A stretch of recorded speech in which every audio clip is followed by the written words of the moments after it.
Donc, il s'agit d'un système de vision panoramique, c'est-à-dire qu'on va voir tout ce qui se passe autour de nous en instantané. Donc on utilise une caméra qui est posée au sommet du crâne et qui va enregistrer tout ce qui se passe en instantané autour de l'utilisateur. Et on va afficher cette image panoramique dans le casque ici, dans des petits écrans qui sont devant l'utilisateur. Et du coup, l'utilisateur va voir tout ce qui se passe autour de lui. Si je me mets derrière lui, il va pouvoir me voir, pouvoir compter le nombre de doigts qu'il y a ici. 5 par exemple. 5. 4. 3.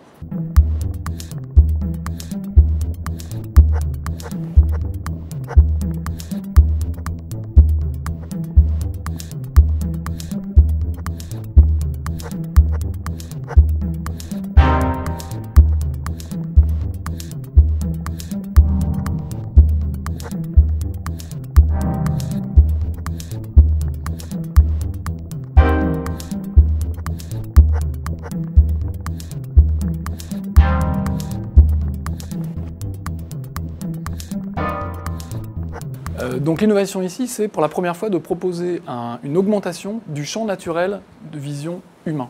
Donc on va pouvoir voir en instantané à 360 degrés, c'est une première.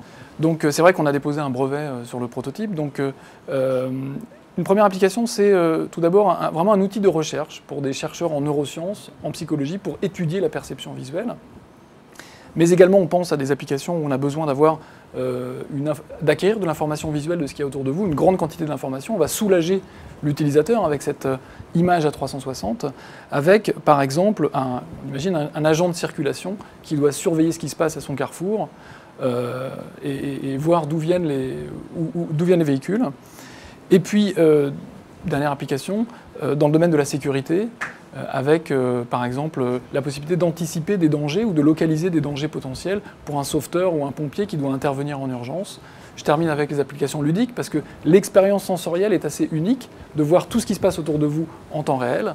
Et donc on peut imaginer des prototypes plutôt dans le domaine du divertissement pour s'amuser avec cette nouvelle vision à 360. On pense qu'aujourd'hui, ce système-là, maintenant, il faut le tester avec des spécialistes en psychologie, en neurosciences, pour voir comment est-ce qu'on peut appréhender, comprendre et utiliser cette nouvelle vision à 360 degrés.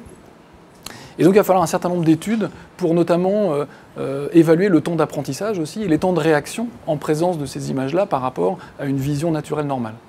Donc ça c'est une preuve de concept, hein. Chaque composant est améliorable et interchangeable, donc on peut effectivement largement miniaturiser et réduire le poids de ce dispositif, notamment en changeant la caméra et en améliorant la caméra panoramique, et en ayant du coup un système complètement intégré avec un casque qui va intégrer à la fois une petite caméra et un visiocasque devant.